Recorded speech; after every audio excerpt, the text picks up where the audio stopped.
Bismillahirrahmanirrahim. Assalamualaikum warahmatullahi wabarakatuh.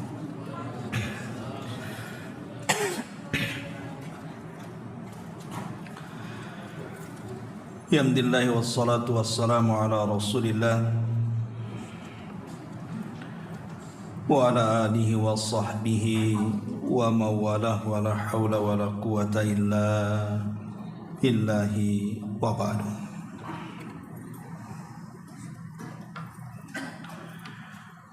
Alhamdulillah, di malam hari ini kita bisa duduk kembali bertalabul ilmi di Masjid Ibadur Rahman Pondrenis. Salawat dan juga salam kita hadiahkan kepada Rasul kita Nabi besar Muhammad sallallahu alaihi wa ala alihi wasallam.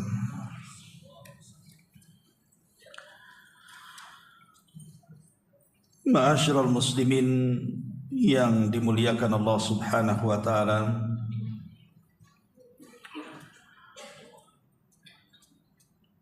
Hari ini kita masih berada di bulan Agustus. Artinya kita diingatkan dengan para perjuangan pahlawan negeri kita. Ada sebuah hadis yang dikeluarkan oleh Imam Muslim saat Nabi sallallahu alaihi wasallam bertanya kepada para sahabat, apabila negara besar seperti Romawi dan juga Persia ditaklukkan oleh kita kaum muslimin,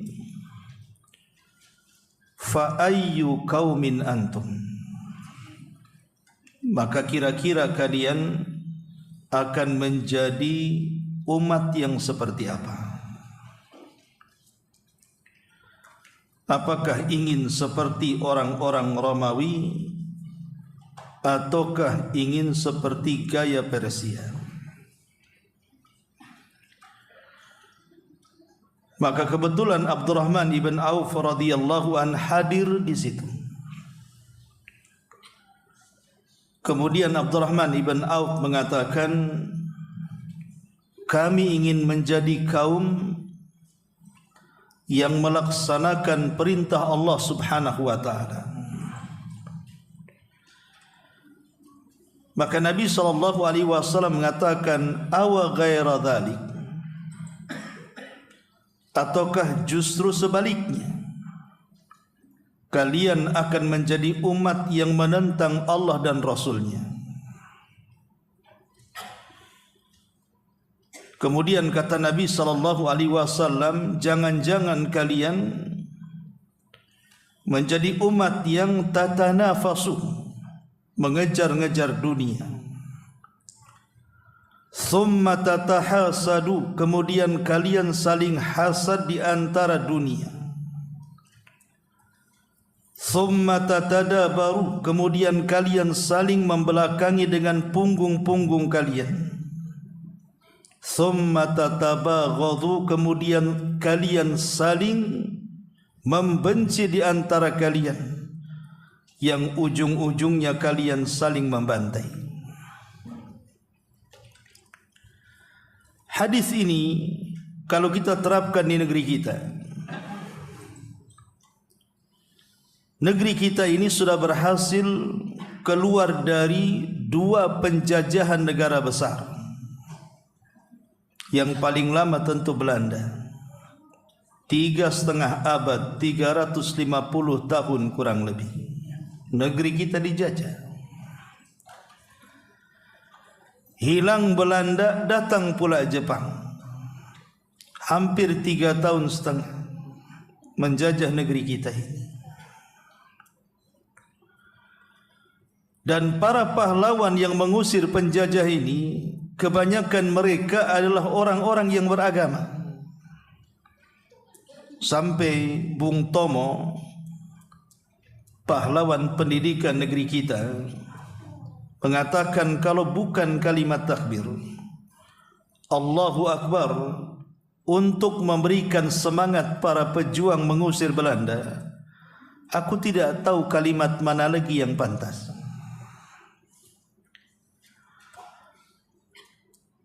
Artinya bahwa kemerdekaan negeri kita ini betul-betul diraih dengan darah dan nyawa para pahlawan yang mereka di atas keyakinan tauhid. Dan itu dilihat daripada ruh undang-undang dasar negeri kita. Sampai dikatakan semua adalah berkat rahmat Allah Subhanahu wa taala. Jadi kemerdekaan itu bukan hadiah dari Belanda ataupun Jepang, seolah-olah seperti itu. Tetapi kemerdekaan ini berkat rahmat Allah Subhanahu wa taala. Tentu pernyataan yang sangat religi ini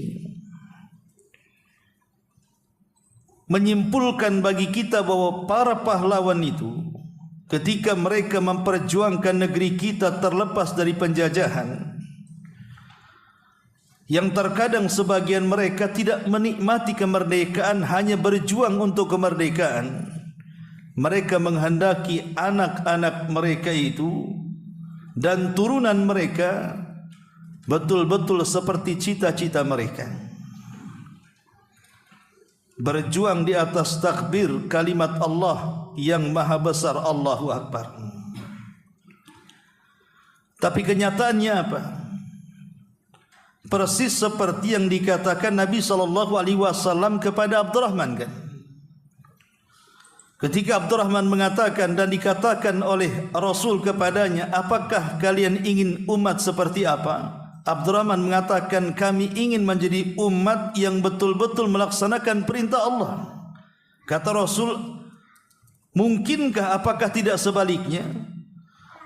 Kalian akan menentang perintah Allah, kemudian kalian saling berlomba-lomba mengejar dunia, kemudian hasad, saling membelakangi, saling benci, berujung saling membunuh. Itu yang dirasakan negeri kita setelah kemerdekaan. Karena kita lihat bahwa musuh yang sebenarnya belum betul-betul kita hilangkan di negeri kita. Okelah, musuh Belanda seperti Jepang sudah tidak bisa mencengkeram negeri kita. Tapi sekarang kita melawan musuh bangsa sendiri, yang mereka meraup kekayaan dari negeri kita sendiri, kemudian memperkaya diri sendiri. Di antara mereka saling hasad, saling benci, bahkan saling menyerang. Ujung-ujungnya yang sengsara adalah orang-orang yang tidak memiliki kemampuan untuk mendapatkannya. Pertanyaannya, apakah sudah merdeka kalau begitu? Ma'asyiral muslimin yang dimuliakan Allah Subhanahu wa taala. Tapi yang jelas adalah rasa syukur yang dalam yang harus kita panjatkan kepada Allah Subhanahu wa taala. Kita tidak boleh melupakan sejarah. Dan itu ajaran yang diajarkan Nabi SAW kepada kita. Makanya saat Nabi SAW menjelang wafatnya, Nabi SAW menyempatkan untuk berziarah ke kuburan para syuhada Uhud. Seolah-olah Nabi SAW ingin mengatakan kepada para sahabat, kalau bukan karena Allah, kemudian mereka para pejuang itu yang gugur di Uhud, tentu kita tidak akan merasakan senikmat ini Islam yang kita raih. Mampu menguasai Mekah dan Madinah dan menjalankan syariat Islam, sudah tidak ada ketakutan lagi. Harusnya esensi daripada ziarah Nabi SAW ke kuburan syuhada Uhud itu dijadikan pelajaran kepada kita. Seolah-olah kita katakan, kalau bukan karena Allah, kemudian para pahlawan, para pejuang yang menghabiskan waktu, biaya, bahkan jiwa dan raga mereka, apakah kita bisa menikmati kemerdekaan ini? tidak mungkin kita nikmati. Boleh jadi mungkin kita masih terjajah sampai hari ini. Dan lihat bangsa yang terjajah itu sangat memprihatinkan. Contoh Palestina hari ini yang belum merdeka. Kira-kira apa yang mereka alami? Setiap hari mengalami ketakutan. Jangan lagi beribadah dengan tenang kepada Allah Subhanahu wa taala untuk mengisi perut saja, mereka harus meregang nyawa. Setiap hari mereka diincar oleh para sniper yang siap membantai mereka. Begitulah gambaran dulu mungkin nenek moyang kita saat berperang melawan Belanda dan Jepang. Ma'asyiral muslimin yang dimuliakan Allah Azza wa Jalla, makanya kemerdekaan itu nikmat Allah yang besar.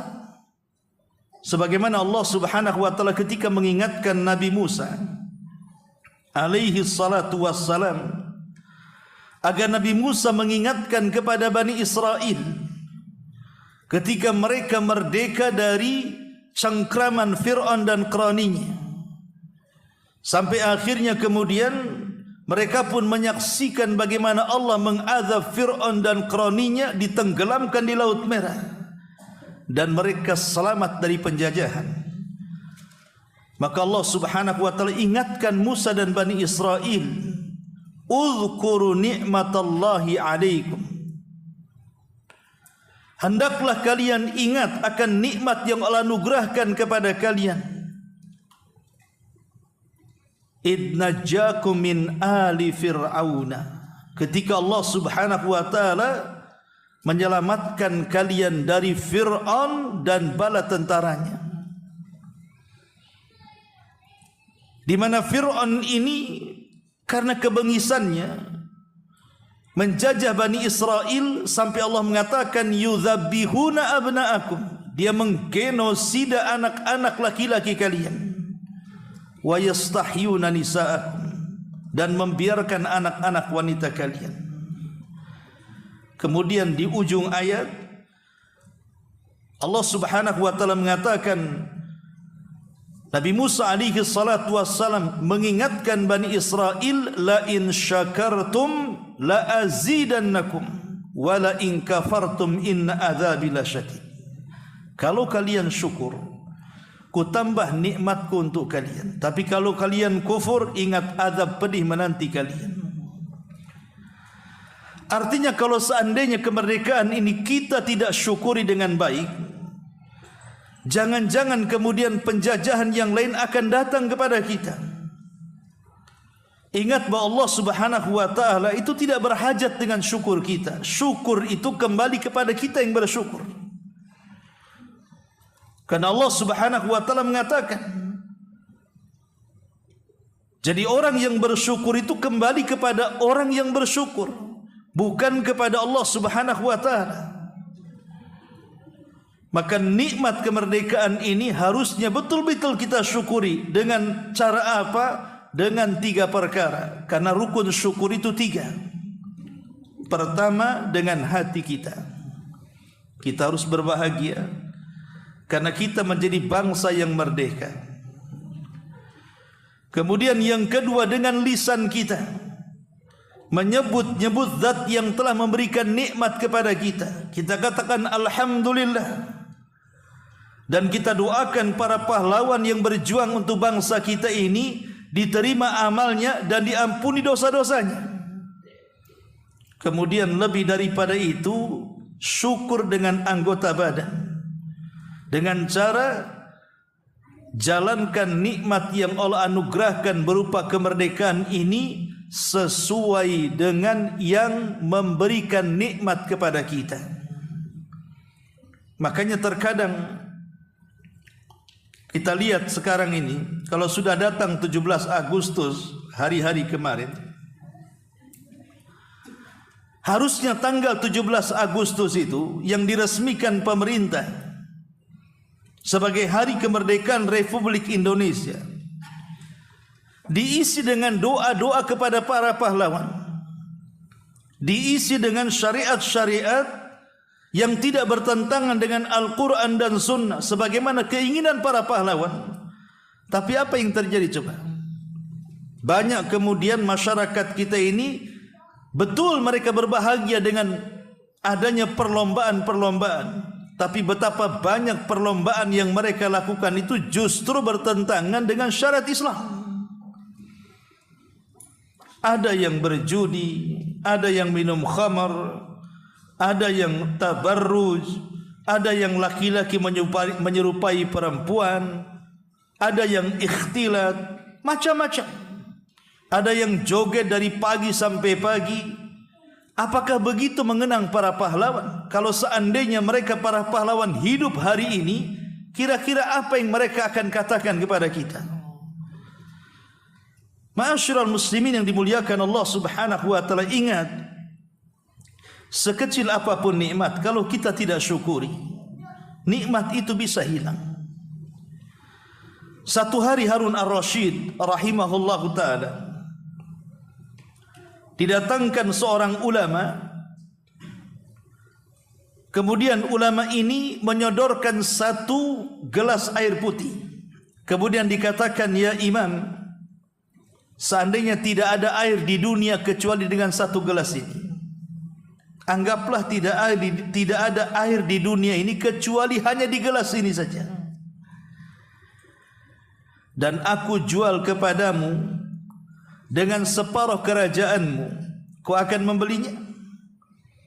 Maka kata Harun ar-Rasyid, tentu aku akan membelinya, karena kalau aku tidak minum air ini aku akan mati. Aku siap menebus dengan separuh kerajaanku. Kemudian ulama ini mengatakan, kalau seandainya air ini kau minum, setelah masuk dalam perutmu air ini tidak bisa keluar lagi, dan engkau akan tersiksa dengan air yang dalam perutmu. Kemudian aku punya obat yang bisa mengeluarkan air dari perutmu. Maukah kau membeli obat ini dengan separuh kerajaanmu yang lainnya? Dia mengatakan mau, asal aku bisa hidup. Kalau seandainya setetes air ini, satu gelas air yang mungkin hari ini air di mana-mana, tapi ketika kelangkaan air itu menjadikan sebuah nikmat besar, bahkan Harun ar-Rasyid siap membeli dengan seluruh kerajaannya. Dari sini menunjukkan bahwa sekecil apapun nikmat Allah Subhanahu wa taala jangan pernah dikufuri.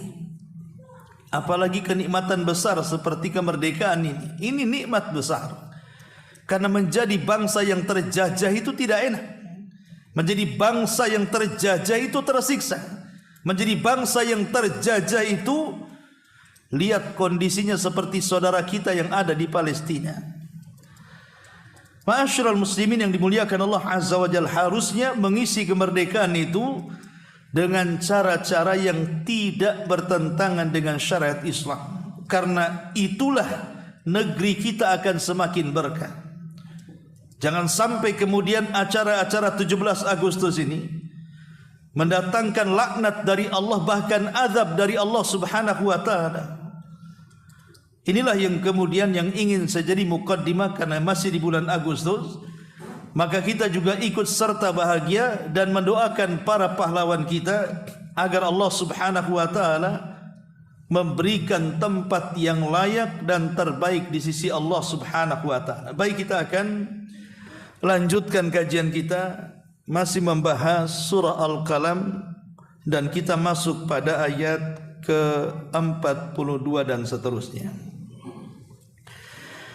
Di sini Allah Subhanahu wa taala mengatakan, yauma yukshafu an saqin wa yud'auna ila sujudi fala yastati'un khashi'atan absaruhum tarhaquhum dhillah wa qad kanu yud'auna ila sujudi wa hum salimun. Pada hari betis disingkapkan dan mereka dipanggil untuk sujud, maka mereka tidak kuasa untuk melakukannya. Dalam keadaan pandangan mereka tertunduk ke bawah, lagi mereka diliputi kehinaan, dan sesungguhnya mereka dahulu di dunia diseru untuk sujud dan mereka pun dalam keadaan sehat sejahtera dan menolaknya. Ma'asyiral muslimin wal muslimat rahimakumullah. Ayat ini menjelaskan kepada kita sebagian kecil tentang hal ihwal kondisi hari kiamat yang sangat menegangkan. Disebutkan dalam hadis Abu Hurairah radhiyallahu an, apabila Allah Subhanahu wa taala mengumpulkan seluruh manusia di satu tempat, Anda bisa bayangkan Allah mengumpulkan di padang mahsyar di satu tempat, dari mulai manusia yang pertama hidup sampai manusia yang terakhir mati. Berapa banyak manusia yang hadir ketika itu? Tidak ada tahu jumlahnya kecuali Allah Subhanahu wa taala. Tiba-tiba kemudian Allah Subhanahu wa taala nada munadin, memerintahkan seorang penyeru agar setiap umat itu digolongkan sesuai dengan sesembahannya di dunia. Jadi kalau seandainya di dunia ada orang yang menyembah sapi, maka akan digolongkan dengan sapi. Ada yang menyembah dengan ular sendok, maka akan digolongkan dengan ular sendok. Ada orang yang menyembah akar dan juga pepohonan, maka akan dikumpulkan dengan sesembahannya. Kemudian ada orang yang menyembah Isa dikumpulkan, ada yang menyembah Uzair dikumpulkan. Jadi masing-masing umat dikumpulkan sesuai jenisnya masing-masing, sesuai dengan sesembahannya ketika di dunia. Mereka dikelompok-kelompokkan. Wasiqal ladzina kafaru ila jahannama zumara. Zumara artinya berkelompok-kelompok. Mereka digiring. Digiring untuk apa? Digiring untuk dimasukkan ke dalam jahanam. Setelah kemudian kelompok-kelompok itu yang dikelompokkan sesuai dengan sesembahannya di dunia, mereka digiring dimasukkan ke dalam jahanam. Ada beberapa manusia yang mereka tetap berdiri di situ. Dan mereka adalah orang-orang yang tidak menyembah kecuali kepada Allah Subhanahu wa taala. Kemudian penyeru mengatakan kepada orang-orang yang tidak menyembah kecuali kepada Allah, "Ma balun nas dhahabu wa antum hahuna." Ada apa kalian ini? Manusia-manusia sudah pergi. Kenapa kalian masih berdiri di sini? Fayaqulun, maka orang-orang itu mengatakan, nantadiru ilahana, karena kami menunggu Tuhan kami. Mereka sudah mengikuti Tuhan-Tuhan mereka, sementara Tuhan kami belum muncul. Kemudian penyeru mengatakan, hal ta'rifunahu, apakah kalian mengenal Tuhan kalian? Fayaqulun, mereka mengatakan, idzan ta'rifu ilaina arafna. Idza ta'rifu ilaina arafna. Kalau seandainya dia kenal kepada kami, maka kami akan mengenalinya. Maka ketika itu Allah Subhanahu wa taala datang, fayakshifu lahum an saqihi. Tiba-tiba Allah Subhanahu wa taala kemudian menampakkan tabirnya, kemudian menyingkap betisnya.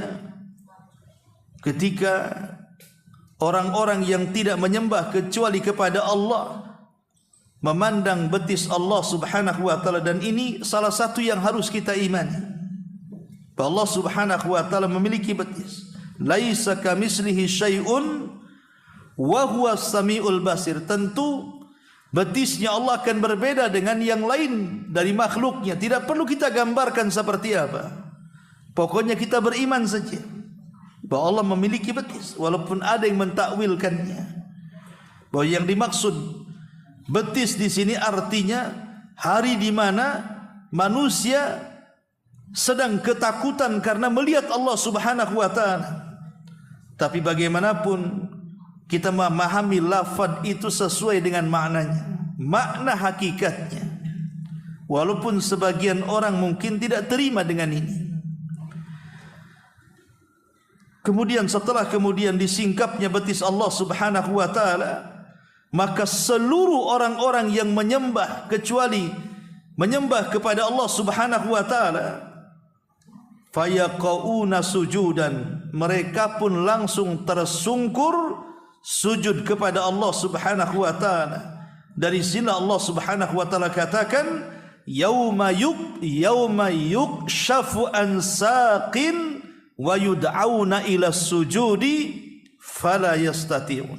Pada hari ketika betis disingkapkan, maka semua orang-orang yang beriman mereka sujud. Tetapi di tengah-tengah orang yang beriman ada orang-orang yang mengaku ketika di dunia mereka menyembah Allah Subhanahu wa taala, padahal mereka adalah musuh Allah Subhanahu wa taala. Siapa mereka? Mereka orang-orang munafik. Orang-orang munafik yang Allah Subhanahu wa taala katakan, idza qamu ila salati qamu kusala. Apabila mereka tegak mendirikan salat, mereka pun malas-malas untuk salat. Artinya mereka enggan untuk sujud kepada Allah Subhanahu wa taala. Bahkan terkadang di antara mereka diseru oleh muadzin, hayya 'alas shalah, hayya 'alal falah, mereka tidak mau mendatanginya. Mereka pun malas. Sebagaimana Nabi SAW mengatakan, athqalus salati 'alal munafikin salatul isya'i wa salatil fajri. Ada dua salat yang sangat enggan didatangi orang munafik. Pertama salat isya, yang kedua salat subuh. Jadi umumnya orang-orang munafik itu mereka tidak mau sujud di dunia. Maka al-jaza'u min jinsil amal, balasan itu disesuaikan dengan amalannya. Ketika seluruh orang-orang yang beriman yang biasa sujud di dunia, mereka sujud di akhirat kepada Allah. Tapi orang-orang munafik ketika hendak ikut sujud bersama orang-orang yang beriman, mereka tidak sanggup sujud. Makanya di sini Allah mengatakan, wa yud'auna ila sujudi fala yastati'un. Ketika mereka diseru dan dipanggil untuk sujud, mereka pun tidak kuasa untuk melakukannya. Bahkan ketika disuruh sujud malah ke belakang seperti orang kaya. Maka disebutkan dalam hadis Abi Sa'id Al-Khudri radhiyallahu an, Nabi SAW mengatakan, yakshifu rabbuna an saqihi yaumal qiyamah fayasjudu lahu kullu mu'minin wa mu'minatin wa yabqa man kana yasjudu fid dunya riya'an wa sum'atan fayadhhabu liyasjuda fayaudu dhahrahu tabaqan wahida. Kata Nabi SAW, Rabb kita akan menyingkapkan betisnya pada hari kiamat, sehingga bersujudlah kepadanya semua laki-laki dan wanita yang beriman. Lantas tinggallah mereka yang biasa sujud di dunia karena riya dan sum'ah, mereka pun tidak sanggup untuk sujud. Di mana mereka ingin sujud tetapi punggungnya menjadi satu ruas saja, tidak mampu ditekuk lagi untuk sujud. Hadis ini dikeluarkan Al-Bukhari dan Muslim. Lihat bagaimana Allah Subhanahu wa taala di sini menghukum orang-orang yang malas sujud di dunia, maksudnya malas salat di dunia, dengan susahnya sujud di akhirat. Dari sini kita tahu ayat ini menunjukkan pentingnya melaksanakan salat. Bahkan di sini Allah Subhanahu wa taala mengatakan, khashi'atan absaruhum tarhaquhum dhillah wa qad kanu yud'auna ila sujudi wa hum salimun. Dalam keadaan pandangan mereka orang-orang munafik itu tidak sanggup menatap Allah, mereka tunduk ke bawah. Kemudian mereka diliputi kehinaan, zillah. Dan sesungguhnya mereka dahulu di dunia diseru untuk sujud dalam tafsirnya sebagaimana disebutkan oleh Al-Imam At-Tabari rahimahullahu taala, maksudnya kalimat wa qad kanu yud'auna ila sujud, dan sungguh mereka dahulu di dunia diseru untuk sujud, maksudnya mereka diseru dengan azan dan qamat. Jadi mereka diseru dengan kalimat-kalimat azan, hayya 'alas salah, hayya 'alal falah, dan juga kalimat qamat, yud'auna bil adzani wal iqamati fayabaunahu, dan mereka pun enggan mendatanginya.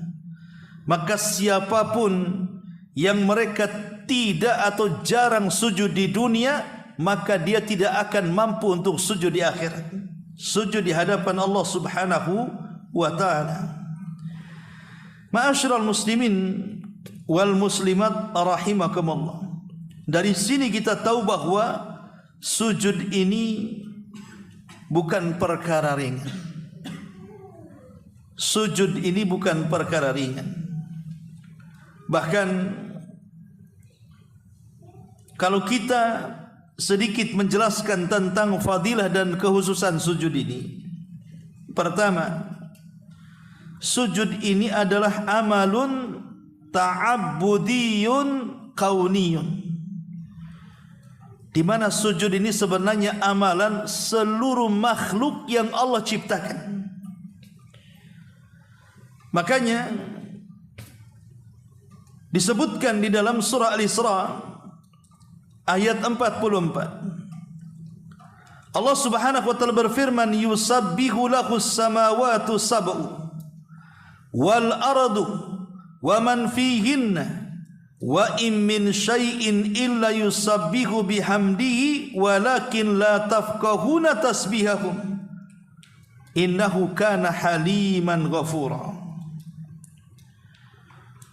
Allah Subhanahu wa taala berfirman, seluruh langit dengan lapisannya dan seluruh bumi dengan lapisannya, mereka bertasbih kepada Allah Subhanahu wa taala.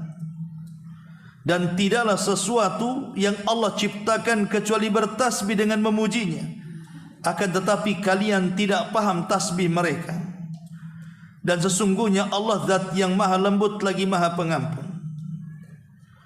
Kemudian juga disebutkan dalam surah Al-Hajj ayat 18, alam tara annallaha yasjudu lahu man fis samawati wa man fil ardh wasyamsu wal qamar wan nujumu wal jibal wasyajaru wad dawabu wa katsirun minan nasi wa katsirun haqqa alaihi al adzab. Tidakkah kau melihat sesungguhnya seluruh yang ada di langit dan yang ada di bumi, seluruh matahari dan bulan dan seluruh bintang-bintang, bahkan seluruh gunung-gunung, pepohonan dan binatang-binatang melata, dan kebanyakan manusia, mereka sujud kepada Allah Subhanahu wa taala. Di sini menunjukkan bahwa sujud ini adalah ibadah makhluk yang Allah ciptakan.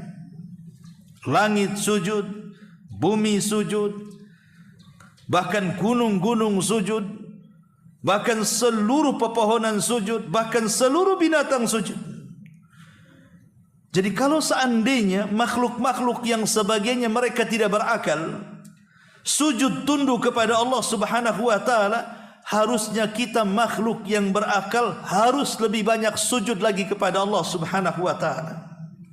Ini yang pertama. Kemudian yang kedua, sujud ini adalah amalan para malaikat. Allah Subhanahu wa taala mengatakan dalam surah Al-A'raf ayat 206, innal ladzina inda rabbika la yastakbirun an ibadatihi wa yusabbihunahu wa lahu yasjudun. Sesungguhnya orang-orang yang di sisi Rabbmu, yang mereka tidak pernah menyombongkan dalam ibadahnya, dan mereka senantiasa bertasbih kepadanya, dan mereka adalah zat yang senantiasa atau makhluk yang senantiasa sujud kepada Allah Subhanahu wa taala. Para ulama mengatakan surah Al-A'raf 206 ini menceritakan soal para malaikat. Mereka adalah makhluk yang bersujud, bahkan ada malaikat sejak Allah ciptakan dalam posisi sujud sampai kiamat dibangkitkan. Mereka tidak akan bangkit kecuali Allah Subhanahu wa taala yang merintahkannya untuk bangkit. Jadi sujud itu adalah amalan para malaikat. Bahkan sujud sendiri, ikhwatu fillah, muliakan Allah Subhanahu wa taala, adalah amalan para nabi. Jadi sujud itu adalah amalan para nabi. Nanti pada hari kiamat, ketika kita lihat bagaimana manusia mendatangi Nabi Adam, kemudian mendatangi Nabi Ibrahim alaihi salatu wassalam, Nuh, Ibrahim, kemudian Musa dan Isa, dan yang terakhir mendatangi Rasul kita Muhammad sallallahu alaihi wasallam. Apa yang terjadi? Mereka mengatakan, ya Muhammad, isfa' lana ila rabbik. Wahai Muhammad, mintalah syafaat kepada Rabbmu. Ala tara ila ma nahnu fi? Tidakkah kau lihat, tidakkah kau iba apa yang terjadi kepada kami? Matahari didekatkan, keringat bercucuran, kami sudah tidak tahan. Apa yang terjadi? Nabi SAW datang menghadap Allah Subhanahu wa taala, kemudian dia sujud. Seolah-olah, kata para ulama di sini, bahwa sujud itu salah satu sebab mustajabnya doa. Jadi sebelum Nabi SAW meminta sesuatu kepada Allah dalam bentuk syafaat, maka Rasul tidak langsung meminta kepada Allah, tapi dia sujud dulu. Sujud dengan sujud yang lama sekali, dan berdoa dalam sujudnya, yang akhirnya Allah Subhanahu wa taala datang kepada Rasul, kemudian mengatakan, irfa ra'saka ya Muhammad, sal tu'ta, kul tusma, ishfa tushaffa. Wahai Muhammad, angkat kepalamu, katakan kau didengar, mintalah kau diberi, mintalah kau syafaat, aku akan berikan kau syafaat. Baru kemudian Allah Subhanahu wa taala memberikan syafaatnya kepada Nabi kita Muhammad sallallahu alaihi wasallam. Jadi sujud ini amalan para nabi. Bahkan Nabi sallallahu alaihi wasallam tidak mengenali umatnya kecuali dari bekas sujudnya. Nabi sallallahu alaihi wasallam tidak mengenali umatnya kecuali dari bekas sujudnya. Karena nanti pada hari kiamat, orang-orang yang diselamatkan dari api neraka karena syafaat Nabi SAW, para malaikat ketika datang ke neraka untuk mengambil orang-orang yang diselamatkan karena syafaat itu, malaikat tidak mengenali kecuali karena ada bekas sujud di dahinya. Baru kemudian mereka pun dikeluarkan dari api neraka. Jadi sujud ini amalan yang luar biasa, baik di dunia ataupun di akhirat, karena memiliki kedudukan yang luar biasa. Oleh karena itulah maka dua ayat ini menjelaskan kepada kita sebenarnya tentang keutamaan salat. Makanya ada istilah, siapa yang banyak berdiri di dunia, maka dia tidak akan banyak berdiri di akhirat. Siapa yang banyak sujud di dunia, maka dia akan sanggup sujud menghadap Rabb Azza wa Jalla, sebagaimana dalam ayat ini. Tapi sebaliknya, orang yang jarang berdiri di dunia artinya jarang sholat, mungkin sholatnya setahun sekali, atau mungkin seminggu sekali sholat Jumat saja, masih mendingan lah. Ada yang setahun sekali, ada juga yang seumur hidup sekali saja sholatnya, entah sholat apa itu. Tapi ini kan terjadi di masyarakat kita. KTP mereka Muslim, kalau mereka dikafir-kafirkan tak terima, tapi kalau disuruh sholat tak mau. Padahal Nabi SAW mengatakan, al-ahdu bainana wa bainahum as-salatu faman tarakaha faqad kafar. Perbedaan kita dengan orang kafir itu di salat. Siapa yang meninggalkannya, dia kafir.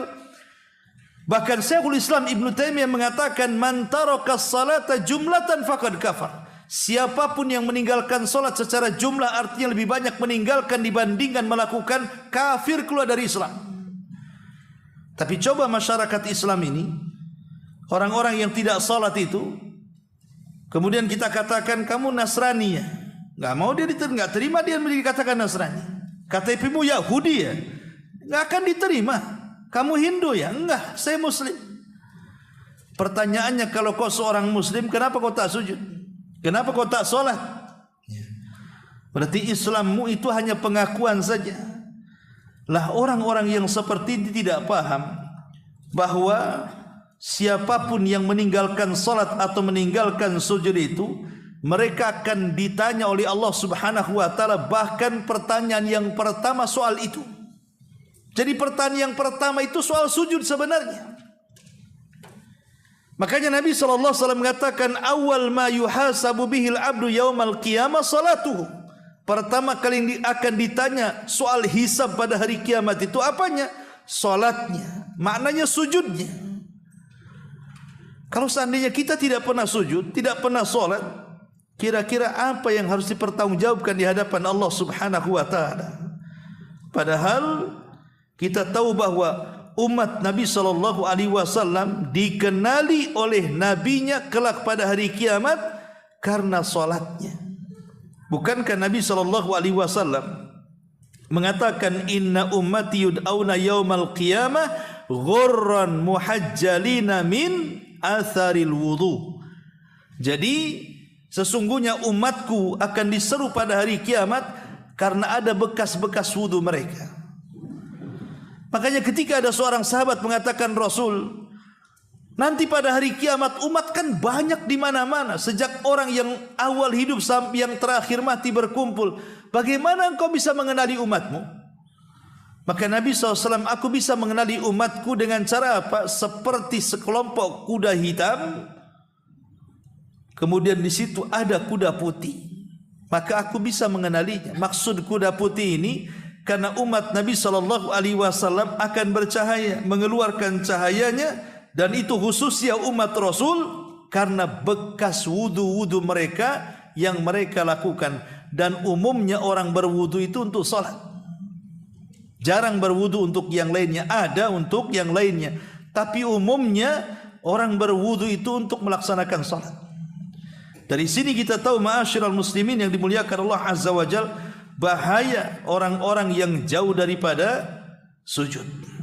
Di sini Allah mengatakan, yauma yukshafu an sakin wa yud'auna ila sujudi fala yastati'un. Pada hari betis disingkapkan dan mereka dipanggil untuk sujud, mereka pun tidak kuasa untuk sujud.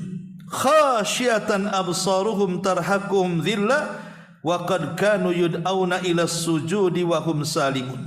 Dalam keadaan pandangan mereka tunduk ke bawah, lagi mereka diliputi kehinaan, dan sesungguhnya mereka dahulu di dunia diseru untuk sujud dan mereka dalam keadaan sejahtera. Artinya mereka sehat, tidak ada masalah, ada waktu diseru, tetapi mereka tidak mau datang. Inilah yang kemudian balasannya. Allah katakan, wahum salimun, padahal mereka sehat. Mereka sehat, tidak ada sakit. Maksudnya mereka bisa berjalan dengan kakinya ke masjid. Tidak ada kesibukan apapun. Datang suara azan ke rumah-rumah mereka, tapi mereka tak mau datang. Ingat, nanti akan menjadi kehinaan pada hari kiamat. Padahal Umar bin Khattab radhiyallahu anhu dikisahkan saat dia tidak sadarkan diri karena ditusuk oleh belatinya Abu Lu'lu al-Majusi saat mengimami salat subuh. Kemudian darah keluar banyak, entah berapa tusukan, sampai Umar ketika ditusuk dia mengatakan, akalatni kalbun, ini anjing siapa yang menggigitku? Padahal itu tusukannya Abu Lu'lu tuh. Ketika kemudian dia pingsan karena kehabisan darah, belum sempat menyempurnakan salatnya, Abdullah ibn Umar membawa pulang Umar bin Khattab. Maka datanglah tabib memasukkan obat, tetapi tidak mampu masuk ke dalam tubuhnya karena keluar dari bekas lukanya. Kata tabib, Umar tidak bisa diselamatkan. Ketika itu Umar sedang pingsan. Tetapi manusia paham, Umar ini kan rajin salat. Dia tidak tahan dengan suara azan. Akhirnya tiba-tiba kemudian terpikir untuk mengumandangkan azan di telinga Umar bin Khattab. Dan Umar sedang pingsan. Maka sahabat ini kemudian meneriakkan suara azan di telinga Umar. Entah kenapa tiba-tiba Umar siuman, kemudian mengatakan, asallan nas, apakah manusia sudah salat? Maka dikatakan, sudah wahai Amirul Mukminin. Abdurrahman menggantikan diri. Kemudian Umar mengatakan, la hadda fil Islam liman tarakas salat. Tidak ada bagian dalam Islam orang yang meninggalkan salat. Syahidnya adalah bagaimana orang pingsan diteriaki azan bisa siuman. Kita ini tidak pingsan, hanya tidur saja kadang-kadang. Suara azan, Masya Allah, tabrakan antara masjid dan musola. Sampai ke suara handphone pun ada suara azannya. Tak mau bangun juga ketika subuh. Itulah masih mendingan ada alasan, ngantuk Ustaz, saya enggak dengar, pura-pura enggak dengar saja. Okelah ada alasan seperti itu. Sekarang ada orang yang tidak tidur sama sekali. Suara azan terdengar dengan jelas. Kadang-kadang rumahnya samping masjid, kadang-kadang corong tuanya persis menembus jendela dia. Tapi tak mau berangkat juga. Masalahnya apa sebenarnya? Sekali lagi, karena kerasnya hati, ada tanda-tanda nifak dalam hatinya, sehingga dia tidak tergugah dengan suara panggilan, mari kita salat, mari kita menang. Makanya ada seorang ulama namanya Rabi ibn Khaytham rahimahullahu ta'ala. Ketika dia jatuh dari kendaraannya, dia pun kemudian patah kakinya, kemudian memarah kakinya sampai tidak sanggup berjalan dan terbaring. Kemudian saat datang suara azan, dia mengatakan kepada keluarganya, ihmiluni ila masjid, bopong aku ke masjid. Keluarganya mengatakan, wahai kakek, bukankah orang sepertimu punya rukhsah, tidak perlu datang ke masjid? Kau ini sakit parah, tidak perlu datang ke masjid. Orang sepertimu ada rukhsah, ada keringanan, tidak perlu datang ke masjid. Tapi Rabi ibn Khaytham rahimahullahu ta'ala, dia mengatakan, apakah kalian tuli? Tidakkah kau mendengar suara muadzin, hayya alal falah, mari kita menang? Salahkah saya ingin menang bersama mereka? Angkat aku. Akhirnya diangkatlah dia menuju masjid. Ketika rakaat pertama sedang sujud, dia tidak pernah bangkit lagi, meninggal saat kondisi dia sedang sujud kepada Allah Subhanahu wa ta'ala. Itulah salah satu bagaimana para ulama dulu luar biasa memperhatikan panggilan suara azan itu bukan panggilan biasa, karena ini panggilan kemenangan. Makanya di akhir zaman ketika Isa bin Maryam hendak menyerang Dajjal dan para pengikutnya, diserang kapan? Setelah melaksanakan salat. Salat apa? Salat fajar. Dia turun, kemudian datang kepada Al-Mahdi yang sedang mengatur barisan. Kemudian Al-Mahdi mengenali bahwa dia adalah Isa bin Maryam. Tentu karena dari sifat-sifat yang dijelaskan Nabi SAW dalam hadisnya. Maka Al-Mahdi mengatakan, taqaddam ya ruhallah, silahkan kau yang jadi imam wahai ruh Allah. Maka Isa mengatakan, oh tidak, setiap kaum punya imamnya, engkau saja yang jadi imam. Maka Al-Mahdi pun menjadi imam subuh, dan Isa pun salat di belakangnya. Kemudian setelah salat subuh, Isa pun mengatakan kepada Al-Mahdi, aku akan pimpin peperangan ini. Kemudian Isa mengusap setiap pasukan dan menyebutkan tingkatannya di sorga. Kemudian kata Isa bin Maryam, aku akan memberikan kalian 3 pilihan. Pertama, kalian tidak perlu berperang. Allah akan aku akan meminta kepada Allah untuk mengirimkan azab kepada Dajjal dan para pengikutnya. Yang kedua, kalian tidak perlu perang. Aku akan meminta kepada Allah pasukan yang bukan kalian.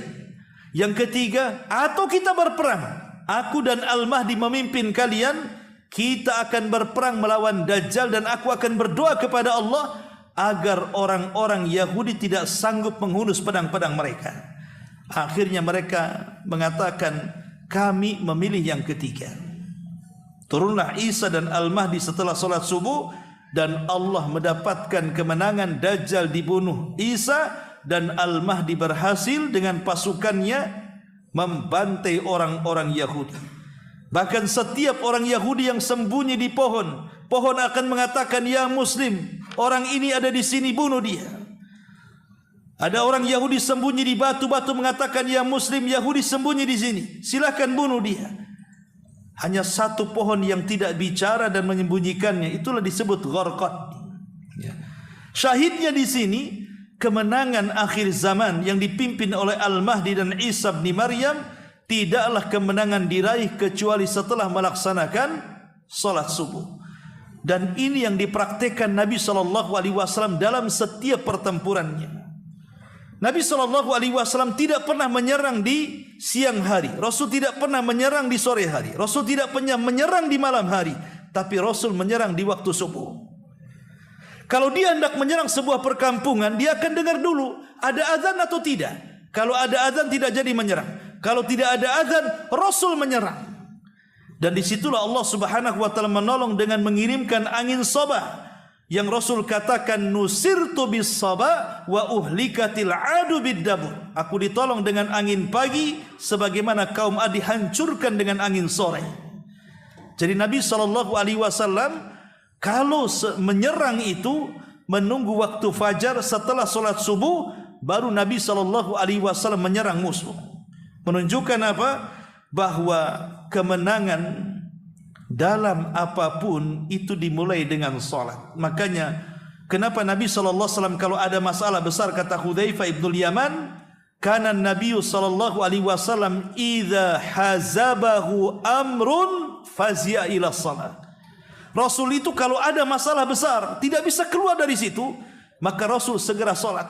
Makanya Allah mengatakan wasta'inu bis sabri was salah. Mintalah kepada Allah pertolongan dengan sabar dan dengan salat, karena di balik salat itu ada kemenangan. Wallahu a'lam bishawab. Ini di antara dua ayat dari surah Al-Qalam. Mudah-mudahan ada manfaatnya. Sudah Isya juga.